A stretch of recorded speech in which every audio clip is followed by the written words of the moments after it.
दिल्ली सरकार ने अपनी नई ईवी पॉलिसी को पूरी तरह से जमीन पर उतार दिया है और साथ ही उनका दावा भी है कि आने वाले समय में दिल्ली की सड़कों पर सिर्फ और सिर्फ इलेक्ट्रॉनिक गाड़ियां ही दौड़ती नजर आएंगी और साथ ही में 2028 से पेट्रोल और डीजल गाड़ियों की रजिस्ट्रेशन पर बैन लगा दिया जाएगा। सरकार ने तो अपना फैसला ले लिया है, लेकिन क्या जनता इस फैसले के लिए तैयार है? सरकार को मैं चैलेंज कर सकता हूँ, मैं जो आप कह रहे हो ना कि ईवी नहीं ओमिट करता है पॉल्यूशन, ईवी गाड़ी ज़्यादा ओमिट करती है। ईवी के मैकेनिज्म है वो अभी उनकी अगर उनमें कोई फॉल्ट या कोई भी तरीके की प्रॉब्लम आती है, ट्रबल शूट की बात आती है, तो अभी हमारे पास जो वो मैकेनिक्स अवेलेबल नहीं है। लेकिन अगर हम यही पेट्रोल गाड़ियों की, डीजल गाड़ियों की बात करूँ तो डोर टू डोर उसके जो सारे जो पार्ट्स हैं, वो स्टैंडर्ड पार्ट्स हैं, वो प्रोसेस, वो सारे प्रोसेस के जो मैकेनिज्म है वो सब कुछ अवेलेबल है हमारे पास। आज इलेक्ट्रॉनिक्स गाड़ियाँ भी चल रही हैं, इलेक्ट्रॉनिक्स बस भी चल रही हैं, कारें भी आई एक्टिवा, तो ये चीज़ एक थोड़ा टाइम तो लगेगा मगर कंट्रोल करने में बहुत इजी हो जाएगा। और जो मोदी जी कर रहे हैं और यह देश के लिए सोच रहे हैं, मैं तो कहूँगा it is all for the bus, बहुत अच्छा सोच रहे हैं। अभी रिस्क लेने से भी डर रहा है कि आगे कहीं पे दुकान पे कहीं पे पॉइंट नहीं मिला उसको करने के लिए, या सामने दुकान वाले ने मना कर दिया, तब क्या करेगा वो? बेटर ऑप्शन लेके आना चाहते हैं तो ईवी की जगह सोलर एनर्जी को आप यूज़ करिए। सोलर एनर्जी जो है प्रिवेंट करेगी और साथ ही साथ आपकी गाड़ी को अच्छी माइलेज भी देगी। कमियां हैं मानते हैं, लेकिन शुरुआत तो करी, पॉलिसी बढ़िया है और बढ़िया ही रहेगी। केजरीवाल क्या कहते थे कि ऑड इवन चालू कर दो, पोल्यूशन कम हो जाएगा। कैसे हो गया? हो गया। Where am I charging my EV car? There's no option. So if I'm tomorrow going to buy a car, I'm not going to buy an EV because I needed to, travel to far away places. But for long distance connectivity, infrastructure changes are needed. क्योंकि इतने ज़्यादा charging station वगैरह नहीं बने, but आगे जो future है वो ईवी है। मैं अंधभक्त नहीं हूँ, मैं चमचा नहीं हूँ। चमचे हमेशा उस सरकार में हैं जो सरकार बर्तनों को खाली कर रही है।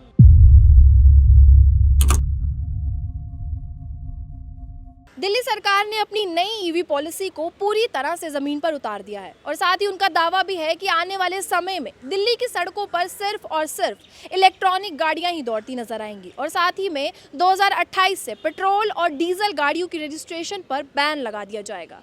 सरकार ने तो अपना फैसला ले लिया है, लेकिन क्या जनता इस फैसले के लिए तैयार है? तो चलिए चलते हैं और सीधा उन्हीं से जानते हैं। सरकार ने जो नई ईवी पॉलिसी लॉन्च की है, जो पेट्रोल गाड़ियां हैं उस पे बैन लगा दिया 2028 से रजिस्ट्रेशंस पे, उस पे आपका क्या कहना है? ये सही है या गलत है? देखिए मैम, पॉलिसी सही है लेकिन प्लानिंग नहीं है।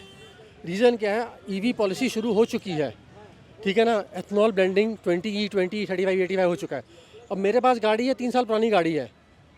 अगर आपको याद हो, जिस समय CNG किया था तो कुछ पेट्रोल में एक डेडिकेटेड मशीन बनाई थी CNG की, यहाँ पर वो चीज़ नहीं है, ठीक है ना। मेरी गाड़ी एथनॉल जो है वो कंपैटिबल नहीं है।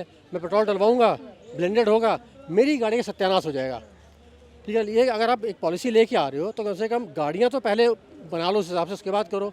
ये है कि अब मैं नाम नहीं लूँगा मिनिस्टर साहब का, क्योंकि उनके जो है ख़ानदान वाले जो इस लाइन में लगे हुए हैं तो वो तो कमा रहे हैं, बाकी लिटरली गाड़ियों का सत्यानाश हो रहा है और आगे होगा। और जो कह रहे हो कि 2030 तक या 28 तक गाड़ियाँ आएंगी, मैम 2035 से पहले मतलब नहीं उठता है कि गाड़ियाँ फुली कंपैटिबल हो जाओ, कि ईवी को मतलब जो ये मतलब कंपैटिबल हो, मतलब नहीं उठता है ये।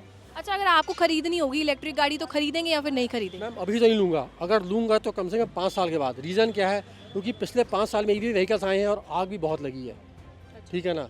दूसरी बात ये, लोग कहते हैं कि ईवी जो है वो पॉल्यूशन नहीं करता है। एक टेक्निकल बताऊँगा मैं, नई गाड़ी जितना पॉल्यूशन एमिट करती है पुरानी गाड़ी नहीं करती है। और ये ओपन चैलेंज के साथ बोल सकता हूँ, मतलब सरकार को मैं चैलेंज कर सकता हूँ, मैं जो आप कह रहे हो ना कि ईवी नहीं ओमिट करता है पॉल्यूशन, ईवी गाड़ी ज़्यादा ओमिट करती है। अच्छा, तो आपने तो सरकार को ही चैलेंज कर दिया इस बात में, तो सरकार तो कह रही है कि ईवी लाने से पॉल्यूशन कम होगा। मैम कैसे कम होगा बताइए आप? लिथियम बैटरी कितना पॉल्यूशन करती है? अब पढ़े लिखे बंदे, सरकार भी पढ़ी लिखी है, अब पता करिए, आप उसके टेक्निकल टेस्ट कराइए, आप पता चल जाएगा कि लिथियम बैटरी कितना ओमिट करती है, पता चल जाएगा। मतलब कि ये सिर्फ एक ज़बरदस्ती थोपा हुआ मामला है जो आप कहना चाह रहे हैं? मान के चलिए।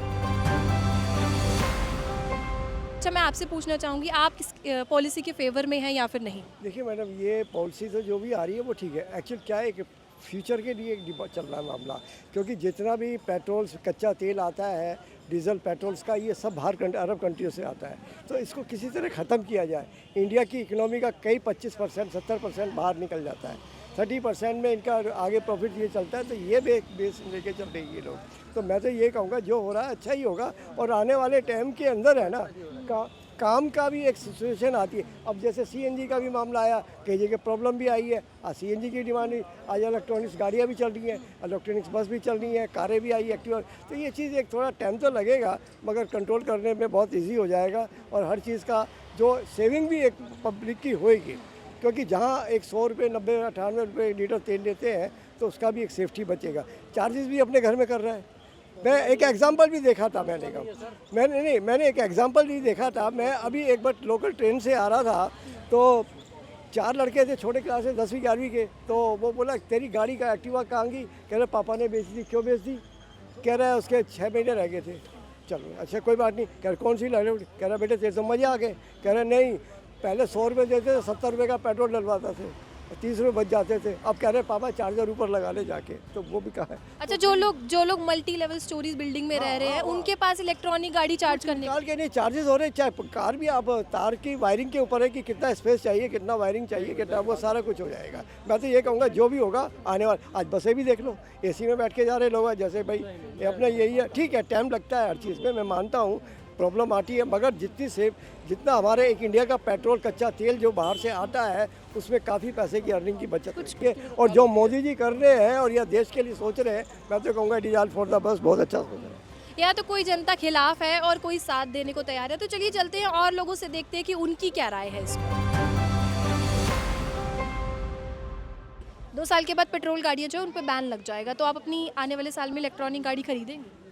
बैन लग जाएगा तो वही ऑप्शन हमारे पास दूसरा कुछ तो है नहीं, तो खरीदेंगे। हम तो अभी भी सोच रहे हैं, जैसे अभी ये एथेनॉल के बारे में हुआ E20 और मिक्सिंग के लेके हो रहा है। अब हम लोग तो कभी दिन से भरा ही रहे हैं इसको, लेकिन अब लोग कह रहे हैं अब कंप्लेंट आना चालू हुआ है क्योंकि 6 महीने से ट्रायल चल रहा है। हमें भी टेंशन है। अब हम चेक कराने तो गए नहीं हैं अभी तक, लेकिन अब तेल भराते वक्त सोचना पड़ रहा है, क्योंकि अभी मतलब सोशल मीडिया, न्यूज़ में तो नहीं है पर सोशल मीडिया पे तो बहुत ज़्यादा है। और क्योंकि हम लोग गाड़ी खरीदते हैं बहुत, भाई मतलब EMI है, वो है कैश डाउन पेमेंट, उसके बाद अगर ये पता लगे कि आपकी गाड़ी 6 महीने में ख़राब हो रही है नहीं है, तो थोड़ा सा टेंशन बढ़ता ही है। तो इलेक्ट्रॉनिक गाड़ी जो है वो कितनी फ़ायदेमंद हो सकती है हमारे? तो उस केस में इलेक्ट्रॉनिक गाड़ी है, इलेक्ट्रिकल गाड़ी है जो EV जो यूज़फुल है ना। और वैसे भी अभी वॉर सिचुएशन हो रही है और फिर तेल ने महंगे होना है, तो उसमें तो मेरे ख्याल से EV बेस्ट ऑप्शन है। और अगर उसमें थोड़ा सा अब सरकार की पॉलिसीज़ में अगर वो सबके सामने सही से आती है, क्योंकि बहुत सी चीज़ें हम खरीदते हैं लेकिन हमको सरकार की पॉलिसी के बारे में पता भी नहीं होता, ये हमारी कमी भी है। अब सरकार की नहीं कह सकते हैं, सरकार तो सरकार है। हाईवेज पे कितना सपोर्ट करेगी हमें EV गाड़ी? हाईवे पे तभी सपोर्ट करती है जब आप कह रहे, पहला सवाल आपका वही था कि चार्जिंग स्टेशन लगें तो थोड़ा सा आदमी रिस्क ले लेता है। अभी रिस्क लेने से भी डर रहा है कि आगे कहीं पे दुकान पे कहीं पे पॉइंट नहीं मिला उसको करने के लिए, या सामने दुकान वाले ने मना कर दिया, तब क्या करेगा वो, है ना। तो वो लोग भी कुछ अल्टरनेटिव ऐसा अरेंजमेंट करके रखते हैं, छोटी मोटी शॉप वो चलाने देंगे, चार्जिंग करने देंगे नहीं देंगे, चलो चार्जर तो रहेगा हमारे पास। तो हम भी कहीं पहाड़ों से हैं तो पहाड़ों पे जाते डरते हैं इस बात से कि यार उधर चलेगा नहीं चलेगा, गाड़ी हमारा साथ देगी या नहीं? नहीं देगी, मतलब वहाँ पर मेन चार्जिंग की चार्जिंग स्टेशन नहीं तो कैसे करेंगे, कोई दुकान वाला करने देगा नहीं करने देगा, ये समस्या है। अगर वो मेरा इंडिविजुअल है तब तो कोई बात एक, लेकिन ऐसी बहुत से लोगों की गाड़ियाँ जाएंगी फिर थोड़ा मुश्किल हो जाएगा। अच्छा, हम कोई भी इलेक्ट्रॉनिक डिवाइस खरीदते हैं, उसकी बैटरी ज़्यादा से ज़्यादा 2 साल 3 साल या 4 साल चलती है, तो जो EV नई गाड़ियाँ आ रही है उनकी बैटरी के लिए आपका क्या कहना है, कितना टाइम जो है वो निकाल जाएंगे? देखिए सबसे बड़ी बात, मैं टेक्निकली साउंड नहीं हूँ, ठीक है ना। वो अभी 1 साल के लिए उन्होंने लॉन्च किया 2026-27 वन टाइम, मतलब 1 साल। तो इसमें मैं कुछ नहीं बोल सकता क्योंकि टेक्निकली मैं साउंड नहीं हूँ, लेकिन जो दिल्ली गवर्नमेंट ने करा वो बहुत बढ़िया है EV। हाँ ये है कि अभी चार्जिंग पॉइंट नहीं है, कमियां हैं मानते हैं, लेकिन पॉलिसी लाने वाले तो हैं, शुरुआत तो करी, और कमियां उसके काम में होती है, वो काम करता है। जो काम करेगा नहीं उसमें कमियां कहाँ से होंगी, कैसे ढूंढोगे आप। तो हमें इसमें कुछ नहीं बोलना, पॉलिसी बढ़िया है और बढ़िया ही रहेगी। एक पॉलिसी बढ़िया है आपने कह दिया जी, बिल्कुल। लेकिन मैं ये पूछना चाहूँगी कि सरकार ने ये भी कह दिया है कि चार्जिंग स्टेशन जो हैं वो बढ़ जाएंगे आने वाले साल में, तो फिर इसका मतलब EV लेना आसान है जनता के लिए? आसान है। एक बात बताइए, सब्सिडी, स्क्रैप सब्सिडी कौन दे रहा है? दिल्ली गवर्नमेंट दे रही है ना, तो फिर आसान क्यों नहीं है? 2 व्हीलर पे अलग है, 4 व्हीलर पे अलग है, 3 व्हीलर पे अलग है, तो क्या दिक्कत है? सब्सिडी है, हर चीज़ पे है। केजरीवाल क्या कहते थे कि ऑड इवन चालू कर दो, पोल्यूशन कम हो जाएगा। कैसे हो गया? उसको ये था कि दिवाली पे पटाखे बंद कर दो, लेकिन ईद पे बकरे मत काटो। ये नहीं बोला उसने। दिवाली पे पटाखे क्यों बंद कर दो भाई? पोल्यूशन अगर कम करना है तो दिवाली पे पटाखे बंद होने चाहिए, तो ईद पे बकरे भी बंद होने चाहिए थे। क्यों? Pollution, part of pollution. क्यों सर प्लीज? त्योहार पे नहीं है।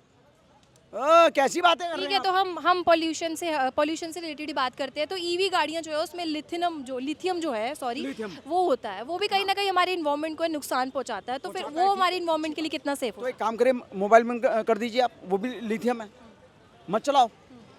केजरीवाल अपने पास आईफोन रखता है, उसमें बैटरी है, मना कर दो। मोदी जी भी रखते हैं, वही बंद करेंगे।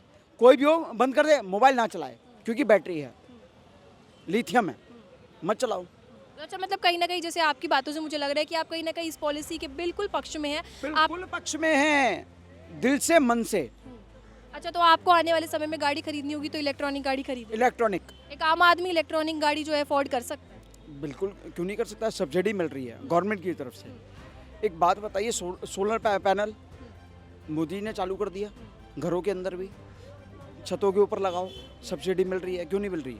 मिल रही है ना, तो फिर क्या दिक्कत है? तो दिल्ली में अभी कितने चार्जिंग स्टेशन हैं तो एट प्रेजेंट जो है वो काम करते हैं? देखिए, मैं रोड पे घूम के गिन के नहीं आया, ठीक है ना। ये उनका काम है, केजरीवाल का काम है, वो गिनेंगे, विरोध वही करेंगे, मैं नहीं कर रहा। नहीं, अगर आपकी भी एक रिस्पॉन्सिबिलिटी है, बनती है एक आम जनता होने के उसके, क्यों अगर आप गाड़ी मैं खरीद सरकार का पक्ष ले रहा हूँ तो विरोध भी करूँगा, जहाँ पे विरोध होगा वहाँ विरोध भी करूँगा, क्योंकि मैं अंधभक्त नहीं हूँ, मैं चमचा नहीं हूँ। चमचे हमेशा उस सरकार में हैं जो सरकार बर्तनों को खाली कर रही है। अच्छा, जो नई ईवी पॉलिसी लॉन्च हुई है उस पर आपका क्या टेक है, अगर मैं पूछना चाहूँ? मैम, ईवी पॉलिसी जो लॉन्च हुई है उस पर टेक मेरा तो अच्छा है, बट अभी क्या है कि गवर्नमेंट ने टेक तो ले लिया है, लेकिन गवर्नमेंट को ये सोचना चाहिए कि ग्राउंड लेवल पे ये कितना सक्सेस है।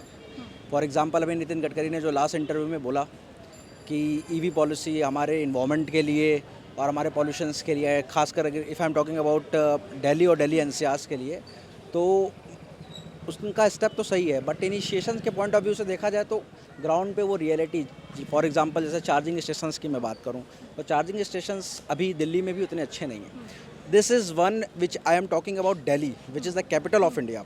अगर मैं ऐसे टायर 2, टायर 3 सिटीज़ की बात करूँ तो this is far away. For example, अगर हम हाईवे पे जा रहे हैं, लेट अस सपोज, तो वहाँ पे अगर हमारी गाड़ी में चार्जिंग की फैसिलिटीज़ नहीं है, पहली बात तो ये, बंदा अगर घर से निकल रहा है, अपने परिवार को लेकर निकल रहा है, उसमें बच्चे भी हैं, सब कुछ है, किसी ट्रिप पे जा रहा है, किसी भी चीज़ के लिए जा रहा है, तो वहाँ पे इस चीज़ को हमें ये देखना पड़ेगा कि चार्जिंग स्टेशंस है कि नहीं। अगर उसमें फॉल्ट हो जाता है, आपको कोई प्रॉब्लम हो जाती है, तो क्या उसकी service on the door available है कि नहीं। फॉर एग्जांपल, जो हमारी कंपनीज है, मारुति की है या कोई भी गाड़ी की एग्जांपल है जो विदाउट ईवी की मैं बात कर रहा हूँ, उन पे अब तो वो ये फैसिलिटीज़ दे रखा है उन्होंने कि आप कॉल भी करो तो आपके पास आ जाते हैं, वो विद इन 1 आवर और 2 आवर्स उनका टैट होता है। बट अगर अब मैं ईवीज़ की बात करूँ तो वो फैसिलिटीज़ नहीं है, तो लोग डर रहे हैं अभी भी कि ईवीज़ को कैसे ग्राउंड लेवल पे एग्जीक्यूट कैसे किया जाए। बात करने के लिए, बड़ी बड़ी बातें करने के लिए तो बहुत अच्छी बात है, गवर्नमेंट इनिशिएटिव ले रही है, ये भी बहुत अच्छी बात है, लेकिन उसको ग्राउंड लेवल पे, ज़मीनी हकीकत पे वो किस तरीके से कितना इंप्लीमेंट कर रही है, ये गवर्नमेंट को सोचना चाहिए। चार्जिंग तो आपने एक बात कह रही है, वो बिल्कुल ही, मतलब बहुत सारे लोगों ने इस बात से सहमति दी है। इसके अलावा ईवी में और क्या प्रॉब्लम हो सकती है आपके? यस मैम, चूँकि मैं अगर अपनी बात करूँ तो I am a mechanical engineer, मैंने जिसमें कि हमारे 2 इयर्स जो ऑटोमोबाइल के बारे में पढ़ाया जाता है। तो अगर मैकेनिज़्म की बात करूं, फॉर एग्जांपल ईवी की मैकेनिज़्म और जो हमारी पेट्रोल या डीजल की जो मैकेनिज़्म है वो बहुत डिफरेंट है। जो ईवी के मैकेनिज़्म है वो अभी उनकी, अगर उनमें कोई फॉल्ट या कोई भी तरीके की प्रॉब्लम आती है, ट्रबल शूट की बात आती है, तो अभी हमारे पास जो वो मैकेनिक्स अवेलेबल नहीं है। लेकिन अगर हम यही पेट्रोल गाड़ियों की, डीजल गाड़ियों की बात करूं तो डोर टू डोर उसके जो सारे जो पार्ट्स हैं, वो स्टैंडर्ड पार्ट्स हैं, वो सारे प्रोसेस के जो मैकेनिज़्म है वो सब कुछ अवेलेबल है हमारे पास। कहीं भी ख़राब होती है तो you don't need to call the showroom और you don't need to call the service centre, उसके पास लोकलाइज भी बहुत सारे सॉल्यूशंस हैं। बट ईवीज़ में अगर हम लोकलाइज की बात करो तो वो सॉल्यूशंस हमारे पास नहीं है, तो उसमें वहाँ पर हम परेशान होंगे। तो मतलब आने वाले 2 साल के बाद अगर ईवी खरीदनी पड़ी तो आप खरीदेंगे या नहीं खरीदेंगे? मैम, फिर वही being a human being, like इंसानियत के तौर पे, पॉल्यूशन के तौर पे सरकार स्टेप ले रही है, हमें सोचना भी पड़ेगा। लेना तो हम चाहते हैं, लेकिन फिर उसके बाद ग्राउंड लेवल पे अगर हमें वो चीज़ फैसिलिटी नहीं मिल रही है, वो सर्विस अगर हमें नहीं मिल पा रही है, तो हम कैसे खरीदेंगे उसको। शोरूम पे आ गया, हर जगह मिल रहा है, बट अगर उसकी door to door, steps to step हमें उसकी सर्विस चाहिए। हम सरकार के साथ खड़े हैं, लेकिन हमें वो सॉल्यूशन चाहिए। अच्छा, आने वाले समय में जो सरकार ने ईवी पॉलिसी लॉन्च कर दी है, आने वाले समय में आप इलेक्ट्रॉनिक गाड़ी खरीदना चाहेंगे या फिर नहीं? देखिए, आने वाले समय के अंदर इलेक्ट्रॉनिक गाड़ी खरीदना चाहें या नहीं चाहें, इस वाली बात का तो पता नहीं, क्योंकि इलेक्ट्रॉनिक गाड़ियों की एक लिमिट होती है, जो लिमिटेशंस होती हैं कि वो चार्ज होने के बाद पर किलोमीटर तक, इतने किलोमीटर तक चलती हैं, फिर उनको दोबारा से चार्जिंग की ज़रूरत होती है। तो अब आप मुझे ये बताइए कि हर जगह चार्जिंग पोर्टल्स तो नहीं होंगे जहाँ पे गाड़ियों को चार्ज किया जाए दोबारा से, तो ये उसका एक मेजर सेटबैक है जो उसको ठीक करना चाहिए, कंपनीज़ को ठीक करना चाहिए इस वाली चीज़ के लिए। अगर बेटर ऑप्शन लेके आना चाहते हैं तो ईवी की जगह सोलर एनर्जी को आप यूज़ करिए। सोलर एनर्जी जो है प्रिवेंट करेगी और साथ ही साथ आपकी गाड़ी को अच्छी माइलेज भी देगी, ताकि आप किसी दूर डेस्टिनेशन तक जा सकें। अब आपको ये बैटरी, अगर दूसरी बात एक और कर सकते हैं कि साथ में जो है बैटरी बैकअप दे करके रखें। अगर जैसे कि बैटरी ख़त्म हो गई है गाड़ी की, तो दोबारा से चार्ज करने के लिए आप दूसरी बैटरी डाल दीजिए और उसको चलाइए। अभी तक ये सारी चीज़ें नहीं आई हैं, तो मैं कहूँगा ये बहुत ज़्यादा मेजर सेटबैक है और कंपनीज़ को इस वाली चीज़ को सुधारना चाहिए। सरकार ने नई इलेक्ट्रॉनिक व्हीकल्स की जो ईवी की जो पॉलिसी लॉन्च करी है, उसके बारे में आपका क्या कहना है? अगर आपको आने वाले समय में गाड़ी खरीदनी होगी तो ईवी लेंगे या फिर नहीं लेंगे? सरकार ने तो बहुत सारी चीज़ें की है रिगार्डिंग गाड़ियाँ, जैसे अभी E20 का जो फियास्को हुआ था, वो सब कंसिडर करके it seems like Nitin Gadkari specifically is trying to make a profit out of the E20 thing. And considering that, EV अभी तो better option लग रहा है, including the ethanol thing, including the environmental benefits and all that. And अभी इतने सारे varieties भी आ गए, I guess Mahindra also went into the EV sector, Tata is there. And अभी choices बहुत सारे आ गई हैं. But there's like one major thing, intercity connectivity अच्छा है EVs का, but say I want to go to Manali. Where am I charging my EV car? There's no option. So if I'm tomorrow going to buy a car, I'm not going to buy an EV because I needed to, travel to far away places. But maybe for intercity connectivity, it's good. But for long distance connectivity, infrastructure changes are needed. तो अच्छा, आपको लगता है कि EV खरीदना जो है उसका सबसे बड़ा प्रॉब्लम जो है वो चार्जिंग है, या और भी कोई चीज़ हो सकती है, रेंज है या कोई और रीज़न है? रेंज का भी आजकल बहुत ज़्यादा इनोवेटिव टेक्नोलॉजीज़ आ गई हैं, लाइक रेंज भी it's not the biggest concern, but I think the biggest concern in India specifically is the charging infrastructure. लेकिन अगर चार्जिंग की बात करें तो हाल ही में सरकार ने ये कहा है कि 9,000 से 32,000 तक जो है चार्जिंग स्टेशन जो है वो इंस्टॉल कर दिए जाएंगे आने वाले साल में। तो फिर अगर इतने चार्जिंग स्टेशंस आ जाते हैं फिर तो ईवी लेना आसान हो जाएगा, I guess. Yeah, of course. And I also think that the government is trying to push people more towards EV because E20 के आने के बाद there are a lot of problems that people are facing, especially वो engine में corrosion जो आप बार we see on reels and all. So yeah, I do think that the government is trying to push more on EV for a more sustainable future. अच्छा, आने वाले समय में जो सरकार ने नई इलेक्ट्रॉनिक गाड़ियों की पॉलिसी स्टार्ट कर दी है, अगर मैं आपसे पूछूं आने वाले समय में जो 2 साल के बाद आपको गाड़ी खरीदनी होगी तो इलेक्ट्रिक गाड़ी आप खरीद लेंगे? मैं इलेक्ट्रिक ही खरीदना चाहूँगा, क्योंकि मैंने आजकल सुना है एथेनॉल वगैरह बहुत मतलब पेट्रोल में मिलाया जा रहा है, जो कि गाड़ी के लिए भी नहीं सही है और अपने एनवायरनमेंट के लिए भी नहीं सही है। तो मैं तो ईवी ही प्रेफर करूँगा। तो ईवी का आपको क्या मतलब ऐसा फ़ायदा लगा या आपको लगा कि ईवी मेरे लिए बेटर है? ईवी आप समझो कि वो थोड़ा कॉस्ट सेविंग भी होगा, सॉरी मेरे को वर्ड नहीं मिला, कॉस्ट सेविंग भी होगा, क्योंकि पेट्रोल जिस तरीके से बढ़ रहा है तो उसके अकॉर्डिंग अपना 2 बैटरी चार्ज करी, और मैं इतना ट्रैवल करता भी नहीं हूँ, तो विद इन द दिल्ली में अगर ऑफिस से घर या घर से ऑफिस ही जाता हूँ तो पूरा महीना मेरे ख्याल से मैं पूरा महीने में बहुत ज़्यादा पैसा बचा पाऊँगा। तो क्या आपको ये नहीं लगता कि इलेक्ट्रॉनिक गाड़ी हमें कहीं पे भी धोखा दे सकती है? ये तो सही बात है, क्योंकि इतने ज़्यादा चार्जिंग स्टेशन वगैरह नहीं बने, बट आगे जो फ्यूचर है वो ईवी है मेरे अकॉर्डिंग। अच्छा, अगर मैं ईवी का अगर आपसे प्रॉब्लम जानना चाहूँ, एक चार्जिंग स्टेशन जो है वो बहुत सारे लोगों की कहना है कि चार्जिंग स्टेशन प्रॉब्लम है, इसके अलावा और क्या प्रॉब्लम हो सकता है? वो कभी भी कहीं भी धोखा दे सकते, क्योंकि मान लो अगर मैं किसी लंबे सफ़र पे चले गया, पहाड़ों में चले गए, वहाँ पे मुझे स्टेशन नहीं मिल रहा है, चार्जिंग स्टेशन नहीं मिल रहा है, सो मेरे लिए वो ट्रबल हो सकता है। तो ये एक मेन चीज़ है। बाकी आगे जाके मैं तो ईवी खरीदना चाहूँगा। आपने तो अपना मन बना लिया ईवी खरीदने का, बहुत ही अच्छी बात है, सरकार के पक्ष में आप। तो अगर मैं आपसे पूछूं कि एक आम जनता, एक आम इंसान होने के नाते आपको क्या लगता है कि कहाँ कहाँ चार्जिंग स्टेशन जो है वो इंस्टॉल किए जाने चाहिए ताकि हमारा ईज़ हो? मान लो शहर में तो अपने को मिल ही जाएंगे, मिड ऑफ द वे यानी हाईवेज पे होने चाहिए, या तो जहाँ पे हम मतलब नियर बाय जो घूमने वाली जगह है वहाँ पे मिलना चाहिए। हाईवेज पे मेनली होना चाहिए क्योंकि रास्ते में आप जा रहे हो, कहीं ना कहीं भी आपका वो चार्जिंग ख़त्म हो सकती है, तो you can charge your car accordingly. तो इंडिया के हाईवे जो है वो इलेक्ट्रॉनिक गाड़ी के लिए रेडी है? जहाँ मैं गया हूँ वहाँ तो जयपुर वाले पे गया हूँ मैं, मैंने उत्तराखंड वाला भी गया हूँ मैं, और हिमाचल वाला जो पंजाब वाला है वो भी गया हूँ। तो इतने मैं ज़्यादा एक्सप्लोर नहीं करा मैंने, बट जितने देखे उसके अकॉर्डिंग तो है अपने रोड। तो मतलब आप पक्ष में हैं और आप गाड़ी खरीदने के बिल्कुल मन बना चुके हैं? हाँ, बजट बन जाए तो बना देंगे। इन्वायरमेंट बचाना ज़रूरी है, इसमें कोई दो राय नहीं, लेकिन क्या आम जनता की पॉकेट और दिल्ली का इंफ्रास्ट्रक्चर 2028 तक इस बड़े बदलाव के लिए तैयार है? ये सबसे बड़ा सवाल है। आपका क्या कहना है कमेंट सेक्शन में ज़रूर बताइएगा और ऐसी अमेजिंग वीडियोस देखते रहिए जी स्विच।